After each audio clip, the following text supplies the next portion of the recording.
ഉള്ളിൽ നിറഞ്ഞിരിക്കുന്നൊരു ചൈതന്യം ഉണ്ടാവണം. അപ്പം ചൈതന്യത്തിൽ നിന്ന് തന്നെയാണ് ആര് വന്നിരിക്കുന്നത്?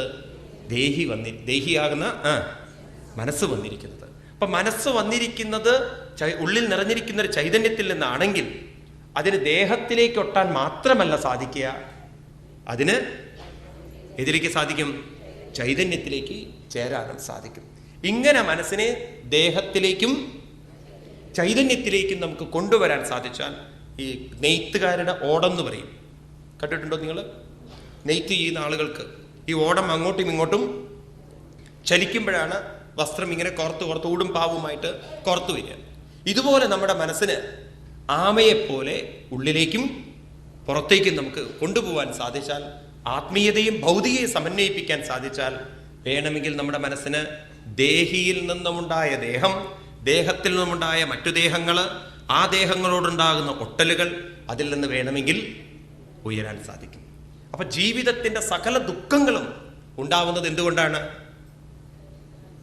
മനസ്സിലാവുണ്ടോ നിങ്ങൾക്ക്? എല്ലാ ദുഃഖങ്ങളും ഉണ്ടാവുന്നതിന് കാരണം നമ്മുടെ മനസ്സിനെ ദേഹങ്ങളിൽ നിന്നും ഈ മനസ്സിനെ നിലനിർത്തുന്ന ഈശ്വരനിലേക്ക് കൊണ്ടുവരാൻ നമുക്ക് സാധിക്കുന്നില്ല. ഇതിനെയാണ് ദൗർബല്യം, ഇതിനെയാണ് അജ്ഞത എന്നൊക്കെ ശാസ്ത്രങ്ങൾ പറയുന്നത്. അതാണ് ഇരിക്കണം ഭഗവാൻ ശ്രീകൃഷ്ണനുണ്ടല്ലോ ആദ്യം അർജുനന് കൊടുക്കുന്നത്. അർജുന, നീ എന്ത് ചെയ്യണം?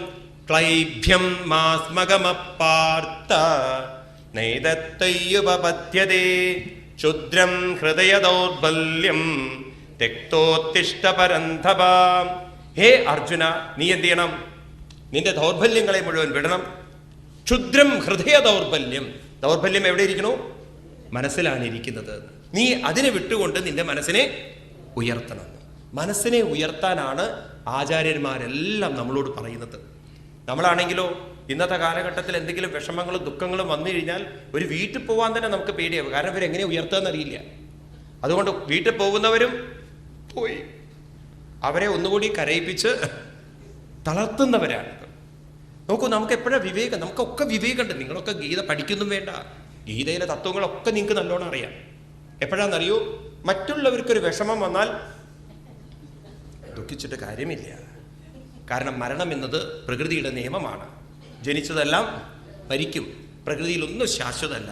പിന്നെ നമ്മൾ എന്തിനു ദുഃഖിക്കണം? ഭഗവാനിലേക്ക് ശ്രദ്ധ തിരിക്കൂ. ഭഗവാന്റെ പാതാരവിന്ദത്തെ മുറുകെ പിടിക്കൂ. ഭഗവാനെ ഉള്ളൂ നമുക്കൊരാശ്രയം. ത്വമേവ മാതാച്ച പിതാ ത്വമേവ. ഇതൊക്കെ എത്ര പ്രാവശ്യം കേട്ടിട്ടുണ്ട്. ഒരു പക്ഷേ നമ്മളിങ്ങനെയൊക്കെ പറയുമ്പോൾ അവർക്ക് വലിയ സമാധാനം കിട്ടും. അത് കഴിഞ്ഞ് പണ്ടൊരു മാഷുടെ കഥ പറഞ്ഞതുപോലെയാണ്. മാഷുടെ വിദ്യാലയത്തിൽ ഒരു ടീച്ചറുടെ ഭർത്താവ് മരിച്ചപ്പം രാഘവ മാഷ് ചെന്നു. എന്നിട്ട് പറഞ്ഞു, ടീച്ചറെ എങ്ങനെയൊക്കെ ദുഃഖിച്ചാലോ, ടീച്ചർക്കും കുറച്ചൊക്കെ വിദ്യാഭ്യാസം ഉള്ളതല്ലേ, എത്രയോ കുട്ടികളെയൊക്കെ പഠിപ്പിച്ചിട്ടില്ലേ, ഗീതയിൽ കൃഷ്ണൻ പറഞ്ഞിട്ടില്ലേ കാര്യങ്ങളൊക്കെ, ജനിച്ചാ മരിക്കും, മരിച്ചാ വീണ്ടും ജനിക്കുന്നൊക്കെ ഉള്ളത്. വാസാംസി ജീർണാനി യഥാ വിഹായ നവാനി ഗൃണ്ണാതി നരോപരാണി തഥാ ശരീരാണി വിഹായ അന്യാനി സംയാതി നവാനി ദേഹി. പഴയ വസ്ത്രങ്ങൾ വിട്ടുകൊണ്ട് പുതിയ വസ്ത്രങ്ങൾ എടുക്കുന്നത് പോലെയാണ് ഈ ദേഹത്തെ വിട്ട്. ഇങ്ങനെയുള്ള ഗംഭീര തത്വങ്ങളൊക്കെ പറഞ്ഞപ്പം കല്യാണി ടീച്ചർ പറഞ്ഞു, ശരിയാണ് മാഷെ, അദ്ദേഹത്തിന് സൽഗതി കിട്ടട്ടെ, ഇനി ഞാൻ ദുഃഖിക്കില്ല. മാഷ്ക്ക് വളരെ സന്തോഷമായി. അത് കഴിഞ്ഞ് 6 മാസം കഴിഞ്ഞപ്പം മാഷുടെ ഭാര്യ മരിച്ചു. അപ്പം കല്യാണി ടീച്ചർക്കൊരു മോഹം, തൻ്റെ മനസ്സിനെ ഉയർത്തിയ ആളല്ലേ മാഷ്, ഈ വിഷമസ്ഥിതിയിൽ മാഷിന്റെ മനസ്സിനെ ഒന്ന് ഞാനും ഉയർത്താം. മാഷാണെങ്കിലോ തൻ്റെ ഭഗ്നിയെ ഡിപ്പെൻഡ് ചെയ്ത ഭാഗവതത്തിലുണ്ടല്ലോ 24 ഗുരുക്കന്മാരിൽ വേട്ടാളന്റെ കഥ പറയുന്ന പോലെയാണ്. എന്താ വേട്ടാളന്റെ കഥ എന്ന് വെച്ചാൽ, പുഴുവിനെ നോക്കി നോക്കി നോക്കി നോക്കി നോക്കി നോക്കി നോക്കി പുഴു വേട്ടാളനാവുന്ന പോലെ ഭർത്താവ് ഭാര്യയെ നോക്കി നോക്കി നോക്കി നോക്കി നോക്കി നോക്കി അത്രയും ഏത് കാര്യത്തിനും തുമ്മണെങ്കിൽ ജാനു തുമ്മട്ടെ, ഈ ടൈപ്പാണ് മാഷുടെ കാര്യം. അത്ര ഭാര്യയെ ആശ്രയിച്ച് ജീവിക്കുന്ന ആളാണ്. ഭാര്യ പോയതോടുകൂടി ഇപ്പൊ തുമ്മാൻ ആരോടും ചോദിക്കാൻ പറ്റില്ല. അങ്ങനെ ഡൗൺ ആയിരിക്കുന്ന സമയത്താണ് കല്യാണി ടീച്ചർ കയറി വരുന്നത്. പ്രത്യുപകാരം മറക്കാൻ പാടില്ലല്ലോ. മാഷ് തന്നെയല്ലേ പറഞ്ഞത്, നദിയിൽ ഒഴുകുന്ന വിറകുകൾ ഒന്നിച്ചു കൂടും, അടുത്ത ഒഴുക്കിൽ ഇതെല്ലാം വേർതിരിയും. രാമായണത്തിൽ അതിമനോഹരമായി പറഞ്ഞിട്ടുണ്ടല്ലോ, നമ്മുടെ ബന്ധങ്ങളൊക്കെ നദ്യാം കാഷ്ടാമിവ എന്നൊക്കെ അങ്ങനെയൊക്കെയല്ലേ പറഞ്ഞിരിക്കുന്നത്. മാഷ തന്നെ ഗീതോപദേശം എനിക്ക് പറഞ്ഞു തന്നിട്ടുണ്ടല്ലോ, ദേഹി നിത്യമബദ്ധ്യോയം ദേഹേ സർവസ്യ ഭാരത തസ്മാലപരിഹാര്യത്തെ നത്വം ശോചിതുമർഹസി എന്നൊക്കെ മാഷ് തന്നെയല്ലേ പറഞ്ഞത്. മാഷെ മരിച്ചവരൊക്കെ പോയി, ഇനി അവരെക്കുറിച്ച് ദുഃഖിച്ച് സമയം കളയേണ്ട ആവശ്യമുണ്ടോ? മാഷിന്റെ ഭാര്യയൊക്കെ നല്ല ആളായിരുന്നു. ഇനിയിപ്പോൾ മാഷ് മനസ്സൊക്കെ ഒന്ന് ഉയർത്തു വന്നു. ഇതെങ്ങനെ കേൾക്കുമ്പോൾ മാഷ് പറഞ്ഞു, കല്യാണി ടീച്ചറെ മതി. അന്ന് പോയത് ടീച്ചറുടെ ഭർത്താവാ, ഇന്ന് പോയത് എൻ്റെ ഭാര്യ. എനിക്ക് ഉപദേശങ്ങളൊന്നും കേൾക്കണ്ട. ഇതാണ് നമ്മുടെയൊക്കെ അവസ്ഥ. നമ്മുടെ ജീവിതത്തിൽ എന്തെങ്കിലും വിഷമം വന്നാൽ ഈ പഠിച്ചതും കേട്ടതൊന്നും പ്രയോജനം ചെയ്യുന്നില്ല. അപ്പം നമ്മളത് പരിശീലിപ്പിച്ചെടുക്കണം. അതെങ്ങനെ പരിശീലിപ്പിച്ചെടുക്കുക? ഇത് തന്നെ നിങ്ങൾക്ക് രാമായണത്തിൽ താരവോപാഖ്യാനത്തിൽ കാണാം. അവിടെ ചെന്ന് നോക്കൂ നിങ്ങൾ. ഈ ഭാഗം വായിക്കുമ്പോണ്ടല്ലോ, രാമായണത്തിലെ കിഷ്കിന്ധാകാന്ഡത്തിൽ താരയ്ക്ക് കൊടുക്കുന്ന ശ്രീരാമസ്വാമിയുടെ ഉപദേശമുണ്ട്. ഇത് തന്നെ ശ്രീരാമസ്വാമി ബാലിയെ വധിച്ചതിന് ശേഷം ബാലിയുടെ ശരീരത്തിൻ്റെ അരികിൽ കിടന്ന് പൊട്ടിക്കരയുന്ന താരയെ നോക്കിക്കൊണ്ട് പറയാണ് മലയാള അധ്യാത്മരാമായണത്തിൽ, എന്തിനു ശോകം വൃതാത്തവ കേൾക്കനീ ബന്ധമില്ലേതുമേ ഇതിന്നു മനോഹരേ, നിന്നുടെ ഭർത്താവു ദേഹമോ ജീവനോ ധന്യേ പരമാർത്ഥമെന്നോടു ചൊല്ലു നീ. വളരെ മനോഹരമായ വരികളാണ്. എന്തിനു ശോകം? എന്തിനാണ് ദേവി നീ ശോകിക്കുന്നത്, ദുഃഖിക്കുന്നത്? നീ എന്തിനാ ഇങ്ങനെ കരയുന്നത്? കേൾക്ക നീ ബന്ധമില്ലേതുമേ ഇതിന്നോ മനോഹരേ. ഈ ശരീരവുമായിട്ട് ദേവിക്ക് എത്ര കാലം ബന്ധമുണ്ടായിരുന്നു ചിന്തിക്കൂ ദേവി. നിന്നുടെ ഭർത്താവു ദേഹമോ ജീവനോ ധന്യേ പരമാർത്ഥമെന്നോടു ചൊല്ല നീ. പഞ്ചഭൂതാത്മകം ദേഹമേറ്റം ജഡം സഞ്ചിതം ത്വങ്മാം സരക്താസ്തി കൊണ്ടടോ. എത്ര സത്യമാണ് വിളിച്ചു പറയുന്നത്. ഈ ശരീരം തന്നെ കൂട്ടിച്ചേർത്തതാണ്, പഞ്ചഭൂതങ്ങളാൽ കൂട്ടിച്ചേർത്തതാണ്. പ്രകൃതി നിയമം അനുസരിച്ച് കൂട്ടിച്ചേർത്തതെല്ലാം വിട്ടുവിട്ടു പോകണം എന്നുള്ളത് പ്രകൃതിയുടെ നിയമമാണ്. ശരിയല്ലേ? അങ്ങനെയാണ് പ്രകൃതി നിയമമെങ്കിൽ എല്ലാ ബന്ധങ്ങളും എന്ത് ചെയ്യണം? വിട്ടുവിട്ടു പോകണം. തം വിദ്യാൽ ദുഃഖ സംയോഗ വിയോഗം യോഗ സംജ്ഞിതം സ നിശ്ചയേന യോക്തവ്യ യോഗോ നിർവിണ്ണ ചേതസ. ദുഃഖ സംയോഗ വിയോഗം. സംയോഗം ചെയ്തതെല്ലാം വിയോഗം പ്രകൃതിയുടെ നിയമമാണ്. സ്വന്തം ശരീരത്തിൽ തന്നെ നമ്മളത് കാണുന്നു. തോലും മാംസവും തമ്മിലുള്ള ബന്ധം പ്രായം കൂടുന്തോറും കൂടുകയാണോ കുറയാണോ ചെയ്യുന്നത്? നമ്മൾ കൂട്ടാനാണ് ശ്രമിക്കുന്നത്. പക്ഷെ പ്രകൃതിയാലുള്ള ബന്ധം കുറയാണ്. തലമുടിയും തലയും തമ്മിലുള്ള ബന്ധം, എൻ്റെ സ്വാമി എന്തെല്ലാം തേക്കുന്നു, എന്നിട്ടും മുടി കൊഴിയണു. അതുപോലെ തന്നെ ചൂല് സമർപ്പിക്കുന്ന അമ്പലത്തിൽ പോയി കൊഴിയരുതെന്നും പറഞ്ഞിട്ട്. അതുപോലെ തന്നെ പല്ലും വായും തമ്മിലുള്ള ബന്ധം കൂടുകയാണോ കുറയാണോ ചെയ്യുന്നത്? കേൾവി ശക്തിയും ചെവിയും തമ്മിലുള്ള ബന്ധം കൂടുകയാണോ കുറയാണോ ചെയ്യുന്നത്?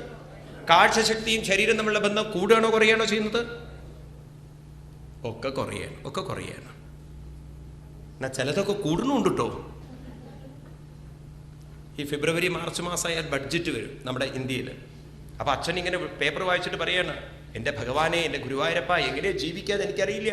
എടി നിന്റെ ചിലവൊക്കെ ഒന്ന് കുറയ്ക്കൂ. പഞ്ചസാരയ്ക്ക് വില കൂടി, ഡീസലിന് വില കൂടി, പെട്രോളിന് വില കൂടി, അതിന് വില കൂടി, ഇതിന് വില കൂടി, എല്ലാം മേലോട്ട് പോയാൽ എൻ്റെ ജീവിതം മേലോട്ട് പോകുമല്ലോ ഗുരുവായൂരപ്പ എന്നൊക്കെ പറഞ്ഞ് വളരെ വിഷമത്തോടുകൂടി പറയുമ്പം കുട്ടി ചെന്നിട്ട് പറഞ്ഞു, അച്ഛനൊന്ന് വിഷമിക്കാതിരിക്കുമോ? അതെന്താടാ നിനക്കൊരു ടെൻഷൻ? നിനക്കല്ലെങ്കിൽ എന്താ ടെൻഷൻ? ഞാനല്ലേ അധ്വാനിച്ചിട്ട് നിനക്ക് ചിലവ് തരുന്നത്? അതല്ല അച്ഛൻ, ചിലതൊക്കെ കുറയണമുണ്ട്. അതെന്താടാ കുറയണത്? എൻ്റെ പ്രോഗ്രസ് കാർഡിലെ മാർക്ക്. അതുകൂടി കേൾക്ക് വേണ്ടു അദ്ദേഹത്തിന്. ഇതുപോലെ പലതും കൂടി വരുമ്പം ചിലതൊക്കെ കുറയുന്നുണ്ട്. അപ്പം നമുക്ക് ശരീരവുമായിട്ടുള്ള എല്ലിൻ്റെയും മാംസത്തിൻ്റെയും ഒക്കെ ബന്ധം കുറഞ്ഞു വരുമ്പം പിടിവാശി കൂടി വരുന്നുണ്ട്. അത് വേറെ കാര്യം. ഏതായാലും ഇപ്രകാരമൊക്കെ നോക്കൂ. പഞ്ചഭൂതാത്മകം ദേഹം ഏറ്റം ജഡം സഞ്ചിതം ത്വങ്മാം സരക്താസ്തി കൊണ്ടടോ നിശ്ചേഷ്ടകാഷ്ടതുല്യം ദേഹമോർക്ക നീ നിശ്ചലമാത്മാവു ജീവൻ നിരാമയൻ ഇല്ല ജനനവും മരണവുമില്ലകിൽ അല്ലലുണ്ടായികയില്ല നിനച്ചേതുമേ. രാമായണത്തിലെ വരികളാണ്. പോയി നോക്കൂ നിങ്ങൾ. വളരെ മനോഹരമായി താരയ്ക്ക് പറഞ്ഞു കൊടുക്കുകയാണ്. അപ്പം നമ്മൾ ഈ ബോധത്തിൽ ജീവിക്കണം. ഏത്? ഒരു വശത്ത് കൈവിട്ടു പോകുന്നതുണ്ടെങ്കിലും വേറൊരു വശത്ത് കൈവിടാത്തൊരു സമ്പത്ത് നമ്മുടെ കൂടെയുണ്ട്. അതായത് നശിക്കാത്ത സമ്പത്തിലാണ് നശിക്കുന്നത് വച്ചിരിക്കുന്നത്. നാശമുള്ളതൊക്കെ നിൽക്കുന്നത് നാശമില്ലാത്തതിലാണ്. ഇത് പ്രകൃതിയുടെ സ്വഭാവമാണ്. ചേഞ്ച് നിൽക്കുന്നത് ചേഞ്ച്ലെസ്സിലേ നിൽക്കുന്നു. ഇനി change is possible on A changeless subtract എന്നുള്ളത് ഫിസിക്സിന്റെ നിയമമാണ്. ഒരു ന്യൂക്ലിയസിൽ നോക്കിക്കഴിഞ്ഞാൽ ഇലക്ട്രോണുകൾ ചുറ്റിക്കറങ്ങുമ്പോൾ ദർ ഈസ് എ ചേഞ്ച്ലെസ്, ഒരു സപ്പോർട്ടുണ്ട് അതിന്. ആകാശത്തിലേക്ക് നോക്കിക്കഴിഞ്ഞാൽ സൂര്യന് ചുറ്റും ഗ്രഹങ്ങളും സഞ്ചരിക്കണമെങ്കിൽ ഒരു ചേഞ്ച്ലെസ് ആയിട്ടുള്ള ഒരു സ്പേസ് ഉണ്ടാവണം. ചേഞ്ച്ലെസ് ആയിട്ടുള്ള സ്പേസിൽ മാത്രമേ ഈ ഗ്രഹങ്ങൾക്കെല്ലാം ചുറ്റിക്കറങ്ങാൻ പറ്റുള്ളൂ. ഇപ്പൊ നമ്മൾ വീട് വെക്കണം. ആ വീട് വെക്കുമ്പോൾ നമുക്കറിയാം, നമ്മൾ ഭൂമി നല്ലവണ്ണം ഉറച്ച സ്ഥലത്താണ്. ഇളകിയ മണ്ണിലാണെങ്കിലോ വീടിന് നിലനിൽക്കാൻ സാധ്യമല്ല. അപ്പൊ ഉറച്ച ഒരു പ്രതലത്തിൽ മാത്രമേ ഒരു ചേഞ്ച് സാധ്യമാവുള്ളൂ. അതുകൊണ്ട് ഭഗവാനെ വിളിക്കുന്ന ഒരു പേരാണ് കൂടസ്ഥൻ എന്നുള്ളത്. ഈ കൊല്ലന്റെ ആലയിൽ ഒരു വലിയ ഇരുമ്പ് പലകയിൽ ഇരുമ്പ് കഷ്ണങ്ങൾ ചൂടാക്കിക്കൊണ്ട് അടിക്കുന്ന സമയത്ത് ഒരു കഷ്ണം ഇരുമ്പിനെ കത്തിയാക്കുന്നു, അതുപോലെ തന്നെ താക്കോലാക്കുന്നു, അല്ലെങ്കിൽ മറ്റു ഉപകരണങ്ങളാക്കുമ്പോഴും ഏതിന് മാറ്റം വരുന്നില്ല? ആ കൂടത്തിന് യാതൊരു മാറ്റം വരുന്നില്ല, പലകയ്ക്ക് ഒരു മാറ്റം വരുന്നില്ല, ആ സബ്സ്ട്രാക്ടത്തിന് ഒരു മാറ്റം വരുന്നില്ല. ഇതുപോലെ നമ്മുടെ ശരീരത്തിൽ തോല് മാറുന്നു, മാംസത്തിന് പഴക്കം വരുന്നുണ്ട്, എല്ലിന് മൂപ്പ് വരുന്നുണ്ട്, ഇല്ലേ? ഇങ്ങനെ ഓരോന്നിനും മാറ്റം വരുന്നുണ്ടെങ്കിൽ ഈ മാറ്റങ്ങളൊക്കെ സംഭവിക്കുന്നത് മുടിക്ക് പ്രായം വരുന്നുണ്ട്, പല്ലിന് പ്രായം വരുന്നുണ്ട്, ഓരോന്നിനും പ്രായം വരുന്നു. ഇതിനൊക്കെ മാറ്റം സംഭവിക്കണമെങ്കിൽ നമ്മളിലും എന്ത് വേണം? മാറ്റമില്ലാത്തതായ ഒരു ശക്തി വേണം. അതാരാണ്? അത് നമ്മൾ കണ്ടെത്തിക്കോണം. അത് നമ്മളിൽ നിറഞ്ഞിരിക്കുന്ന ഭഗവാൻ തന്നെയാണ്. അതിലപ്പുറം വേറൊരു ശക്തി നമ്മളിലില്ല. ഇതാണ് വളരെ വ്യക്തമായി ഭാഗവതത്തിലൂടെ ഉറപ്പിച്ച് നിങ്ങൾക്ക് പറഞ്ഞ് മനസ്സിലാക്കി തരുന്നത്. പറയണം, ഈശ്വര സർവഭൂതാനം ഹൃദ്ദേശേർജുന തിഷ്ഠതി ഭ്രാമയൻ സർവഭൂതാനി യന്ത്രാരൂഢാണി മായയാം. ഈ ശരീരവും പ്രാണനും എല്ലാം ഇങ്ങനെ കറങ്ങിക്കൊണ്ടിരിക്കുമ്പോഴും ഈശ്വര സർവഭൂതാനം ആര് മാറുന്നില്ല? ഈശ്വരൻ മാറുന്നില്ല. ഇപ്രകാരം നമ്മുടെ മനസ്സ് നല്ലവണ്ണം ഉറപ്പിച്ചുകൊണ്ട് ഈ പരമസത്യത്തെ നമുക്ക് ഉൾക്കൊള്ളാൻ സാധിച്ചു കഴിഞ്ഞാൽ ഭാഗവതം പറയുന്നു, ഇതിനൊക്കെ നമുക്ക് പരിഹാരങ്ങൾ കണ്ടെത്താൻ സാധിക്കുന്നു. ഇപ്പം നമ്മൾ ചെയ്തിരിക്കുന്നത് എന്താന്ന് ചോദിച്ചു കഴിഞ്ഞാൽ, ഉപനിഷത്തിൽ പറയും, വേദത്തിൽ പറയും, അന്തസ്തം മാം പരിത്യജ്യ ബഹിഷ്ടം യസ്തു സേവദേ അധസ്തം പിണ്ഡമുത്സൃജ്യ ലിഹേൽ കൂർപ്പരമാത്മന. ഞാൻ ഒരിക്കൽ നിങ്ങളോട് പറഞ്ഞൊരു ഉദാഹരണമാണത്. വേദത്തിലൊരു മന്ത്രമാണ്. അന്തസ്തം മാം പരിത്യജ്യ, ഉള്ളിൽ നിറഞ്ഞിരിക്കുന്ന എന്നെ നിങ്ങൾ പരിത്യജിച്ചിട്ട്, ബഹിഷ്ടം യസ്തു സേവദേ, നിങ്ങൾ ബാഹ്യമായ വസ്തുവിലും വ്യക്തിയിലും മാത്രമാണ് മനസ്സിനെ ഉറപ്പിച്ചിരിക്കുന്നതെങ്കിൽ അത് ഏതുപോലെയാണ്? ഹസ്തസ്ഥം, കയ്യിലിരിക്കുന്ന പിണ്ഡമുത്സൃജ്യ, കയ്യിലിരിക്കുന്ന ചോറുരുള വിട്ടിട്ട് നിങ്ങൾ ലിഹേ കൂർപ്പരമാത്മന, തൻ്റെ കൈമുട്ട് നക്കി നുണയ്ക്കുന്നത് പോലെയാണത്. അപ്പൊ കയ്യിലുള്ളതിനെ അനുഭവിക്കാതെ മറ്റുള്ളതിൽ മാത്രം മനസ്സ് വ്യക്തി പോകുന്നത് കൊണ്ടാണ് ജീവിതത്തിൽ ദുഃഖങ്ങളും വിഷമങ്ങളും. അതുകൊണ്ട് പ്രഹ്ലാദൻ നമ്മളോട് പറയും, പ്രഹ്ലാദ സ്തുതിയിൽ പറയണം, യസ്മാൽ പ്രിയാ പ്രിയ വിയോഗ ശോക ശോകാഗ്നിനാ സകലയോ നിഷുദക്ഷ്യമാനം ദുഃഖൌഷധം തദപി ദുഃഖമദദ്യാഹം ഭൂമൻ ഭ്രമാമി വദമേ തവദാസ്യയോഗം. പ്രിയനായി കണ്ട് എന്നിട്ട് അത് വിയോഗം സംഭവിക്കുമ്പോൾ ശോകാഗ്നിന സകലയോ നിഷുദഹ്യമാനം. എത്രയോ ജന്മങ്ങളിൽ നമ്മൾ മരിച്ചിട്ട് കരഞ്ഞിട്ടുണ്ട് മറ്റുള്ളവർക്ക് വേണ്ടി. ഇവിടെയും നമ്മൾ മറ്റുള്ളവർക്ക് വേണ്ടി കരയണമെങ്കിൽ നമ്മൾ വിഡ്ഢികളാണെന്ന് പറയാണ്. കാരണം ഇതെല്ലാം വിട്ടുപോകുമ്പോഴും നമ്മൾ അറിയുന്നില്ല. പ്രിയം, ഏറ്റവും പ്രിയനിലും പ്രിയനായിരിക്കുന്ന, എല്ലാ ദുഃഖങ്ങൾക്കും നമുക്ക് ശക്തി തരാൻ സാധിക്കുന്ന, കടന്നു പോകാനുള്ള ധൈര്യം തരാൻ സാധിക്കുന്ന ഭഗവാൻ കൂടെയുണ്ടെന്നും ആ ഭഗവാന്റെ ദാസനായി തീർന്നാൽ നമുക്ക് ജീവിതം സഫലമാക്കാൻ സാധിക്കുമെന്നും നമ്മൾ മനസ്സിലാക്കുന്നില്ല എന്ന് പറയാണ്. അപ്പം നമ്മുടെ അവിവേകം കൊണ്ടാണ് നമ്മൾ ഓരോരുത്തരും താഴുന്നതും തളരുന്നതും.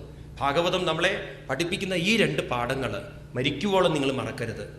നമ്മളെ ആദ്യം പഠിപ്പിക്കുന്ന പാഠം, നമ്മളെ തളർത്തുന്നതും നമ്മുടെ മനസ്സാണ്. രണ്ടാമത്തെ പാഠം, നമ്മളെ ഉയർത്താനുമുള്ള കഴിവ് നമ്മുടെ മനസ്സിനുണ്ട്. വേറെ ഒരാളെ കുറ്റം പറഞ്ഞതുകൊണ്ടോ, എവിടെ ഓടി നടന്നതുകൊണ്ടോ, എവിടെയൊക്കെ ജ്യോത്സ്യന്മാരെ കണ്ട് നിങ്ങൾ പരിഹാരം കണ്ടുകൊണ്ടോ, ഇത് കണ്ടെത്താത്തോളം കാലം നമ്മുടെ മനസ്സിനെ ഉയർത്താൻ നമുക്ക് സാധ്യമല്ല. അതായത് തളർത്താനും സാധിക്കും, ഉയർത്താനും സാധിക്കും. അതല്ലേ സത്യം. ഭഗവാൻ ശ്രീകൃഷ്ണൻ ഉണ്ടല്ലോ, ശരീരം ഉപേക്ഷിക്കാൻ പോകുന്ന സമയത്ത് തന്നെ ആ ദേഹവിയോഗം താങ്ങാൻ പറ്റാതെ ഉദ്ധവര് കാൽക്കൽ വീണുകൊണ്ട് ഇതേപോലെ പറയുന്നുണ്ട്, ഭഗവാനെ, അങ്ങയുടെ കൂടെ ഞാൻ ഇരുന്നു, കിടന്നു, ഭക്ഷണം കഴിച്ചു, എന്നിട്ടും അങ്ങ് ഈ ഉള്ളവനെ വിട്ടുപോകുന്നത് എനിക്ക് സഹിക്കാൻ പറ്റുന്നില്ല.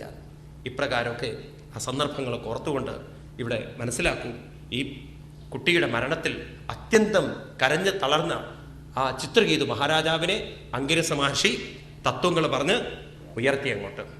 എന്നിട്ട് പറഞ്ഞു, നോക്കൂ, രാജോവാചം കൗയുവം ജ്ഞാനസമ്പന്നോ മഹിഷ്ഠോ ച മഹീയസം അവധൂതേന വേഷേന ഗൂഢോ ഇവ സമാഗതോ. നിങ്ങൾ രണ്ടുപേരും വലിയ ജ്ഞാനികളാണ്. നാരദ മഹർഷിയുണ്ട് കൂടി, അംഗിരസ മഹർഷിയുണ്ട്. നിങ്ങൾ രണ്ടുപേരും വളരെ ശ്രേഷ്ഠന്മാരാണ്, ജ്ഞാനികളാണ്, വിവേകികളാണ്, എത്രയോ ആത്മീയമായി ഉയർന്നവരാണ്. പക്ഷെ ആരാന്ന് എനിക്ക് മനസ്സിലാവുന്നില്ല. കരഞ്ഞ് കരഞ്ഞ് കരഞ്ഞ് കണ്ണൊക്കെ കലങ്ങിയിരിക്കുകയാണ്. നാരദ മഹർഷി മുന്നിൽ വന്നിട്ട് പോലും, അംഗിരസ മഹർഷി വന്നിട്ടും അദ്ദേഹത്തിന് തിരിച്ചറിയാൻ പറ്റില്ല. ആരാണ് നിങ്ങൾ? കോ യുവ എന്ന് പറഞ്ഞ് അദ്ദേഹം കുറെ പൊട്ടിക്കരഞ്ഞിട്ട് പറഞ്ഞു, നിങ്ങൾ ആരാന്ന് എനിക്ക് മനസ്സിലാവുന്നില്ലല്ലോ, പറഞ്ഞു തരുമെന്ന്. അപ്പൊ അംഗിരസ മഹർഷി പറയാണ്, അങ്ങേക്കറിയാം എന്നെ, അഹം തേ പുത്രകാമസ്യ പുത്രോദോ അസ്ഥിര അസ്തംഗിരാ നൃപാം യേശ ബ്രഹ്മസുത സാക്ഷാൽ നാരദോ ഭഗവാൻ ഋഷി. അങ്ങയ്ക്ക് പുത്രനെ നേടിത്തന്ന അംഗിരസ മഹർഷി അങ്ങയ്ക്ക് മറക്കാൻ പറ്റുമോ? ഇദ്ദേഹമാണെങ്കിൽ ആരാണ്? കൂടെയുള്ളത് നാരദ മഹർഷിയാണ്. അങ്ങ് ഇത്തം ത്വം പുത്രശോകേന മഗ്നം തമസി ദുസ്തരേ അതദർഹമനുസ്മൃത്യ മഹാപുരുഷഗോചരം. ഞാൻ എന്തിനാ വന്നിരിക്കുന്നതെന്നറിയോ? അങ്ങ് പുത്രദുഃഖത്തിൽ മഗ്നനായി തളർന്നിരിക്കുന്ന അങ്ങേ അതിൽ നിന്നും ഒന്ന് ഉയർത്തി അങ്ങയുടെ മനസ്സിനെ ഉയർത്താനായിട്ട് വന്നിരിക്കുക എന്ന് പറയാണ്. എവിടെയെങ്കിലുമൊക്കെ നമുക്ക് ആത്മീയ സംസ്കാരമുണ്ടെങ്കിൽ നമ്മൾ ഇത്തിരി ഒന്ന് പതറിപ്പോയാലും അപ്പോഴും നമ്മളെ ഉയർത്താൻ ആരെങ്കിലുമൊക്കെ നമ്മുടെ മുന്നിൽ എത്തിച്ചേരുന്നുള്ള കാര്യത്തിൽ സംശയിക്കരുത് പറയാണ്.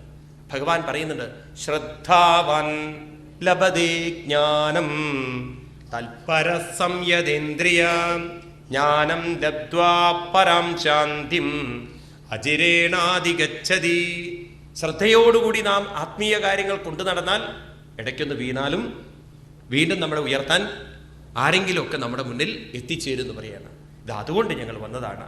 വാസ്തവത്തിലുണ്ടല്ലോ, അന്ന് അനുഗ്രഹിക്കണം എന്ന് വിചാരിച്ച, ഇന്ന് പുത്രൻ ഉണ്ടാവുന്നതിന് മുമ്പ് അനുഗ്രഹായ ഭവത പ്രാപ്തോ ഇമാ പ്രഭോ ബ്രഹ്മണ്യോ ഭഗവൽ ഭക്തോ നാവസീരീതുമർഹതി തദൈവ തേ പരം ജ്ഞാനം ദദാമി ഗൃഹമാഗത ജ്ഞാത്വാന്യാഭിനിവേശേയം അഭിനിവേശം തേ പുത്രമേവ ദതോവഹം. അന്ന് ഞാൻ അനുഗ്രഹിക്കാൻ വേണ്ടി വന്നതാണ്. പക്ഷെ അന്ന് അങ്ങക്ക് എന്നിലായിരുന്നില്ല ശ്രദ്ധ, ഞാൻ പറയുന്നതിലായിരുന്നില്ല ശ്രദ്ധ. പുത്രോ ഏതിലായിരുന്നു? പുത്രന് വേണ്ടിയിട്ടായിരുന്നു. പുത്രനില്ലാത്ത വേദനകളായിരുന്നു അന്ന് അങ്ങക്ക്. അതുകൊണ്ട് ഞാൻ ജ്ഞാനം ഉപദേശിച്ചാലും അതൊന്നും അങ്ങയുടെ ചെവിയിലേക്ക് കയറില്ല എന്ന് പറയുന്നത്. ബുദ്ധൻ്റെ ഒരു കഥയുണ്ടല്ലോ, കേട്ടിരിക്കും നിങ്ങൾ. ഒരമ്മ, ഭർത്താവ് മരിച്ചു, ഗർഭിണിയായിരിക്കുമ്പോൾ ഭർത്താവ് മരിച്ചു. അത് കഴിഞ്ഞ് പ്രസവിച്ച് കുറച്ചുനാൾ കഴിഞ്ഞപ്പോൾ പുത്രനും മരിച്ചപ്പോൾ ശ്രീബുദ്ധന് ആ പുത്രന് ജന്മം കൊടുക്കാൻ, ജീവൻ കൊടുക്കാൻ കഴിവുണ്ടെന്ന് കരുതി ആ ബുദ്ധ ഭഗവാന്റെ പാതാരവിന്ദത്തിൽ കൊണ്ടുവച്ച് പൊട്ടിക്കരഞ്ഞുകൊണ്ട് പറഞ്ഞു, അവിടുന്ന് വലിയ ജ്ഞാനിയല്ലേ, അവിടുന്ന് വലിയ വിവേകിയല്ലേ, സിദ്ധനല്ലേ, ബുദ്ധനല്ലേ, എൻ്റെ കുഞ്ഞിന് ജന്മം തരൂ, ജീവൻ കൊടുക്കൂ. ശ്രീബുദ്ധൻ ഒരിക്കലും നോ പറഞ്ഞില്ല, സാധ്യമല്ല എന്നൊന്നും പറഞ്ഞില്ല. ഇതൊന്നും സാധ്യമല്ലാത്ത കാര്യമാണ്, പ്രകൃതി നിയമത്തിന് വിരുദ്ധമാണെന്നും പറഞ്ഞില്ല. സാധിക്കും അമ്മേ, അമ്മയുടെ പുത്രന് ഞാൻ ജന്മം തരാം. പക്ഷെ ഒരു കാര്യം, ഈ കുഞ്ഞിന് ജന്മം കൊടുക്കണമെങ്കിൽ അമ്മ ഒരു കാര്യം ചെയ്യൂ, എവിടെ നിന്നെങ്കിലും കുറച്ച് കടുക് മണി കൊണ്ടുതരണം എനിക്ക്, ഒരു പിടി കടുക്. അമ്മയ്ക്ക് വലിയ പ്രതീക്ഷയെ, കടുകുണ്ടെങ്കിൽ എൻ്റെ കുട്ടിക്ക് ജന്മം കിട്ടും, എൻ്റെ കുട്ടിക്ക് ജീവൻ കിട്ടുമെന്ന് പ്രതീക്ഷിച്ച് ആ സന്തോഷത്തിലേക്ക് മനസ്സ് പോകുമ്പോഴേക്കും ബുദ്ധ ഭഗവാൻ ഒന്നുകൂടി ആഡ് ചെയ്തു, അമ്മേ ഒരു കാര്യം കൂടി ഓർമ്മിപ്പിക്കട്ടെ, ആ കടുക് വാങ്ങിക്കേണ്ടത് ഒരിക്കലും മരണം നടന്നില്ലാത്ത വീടുകളിൽ നിന്നായിരിക്കണം.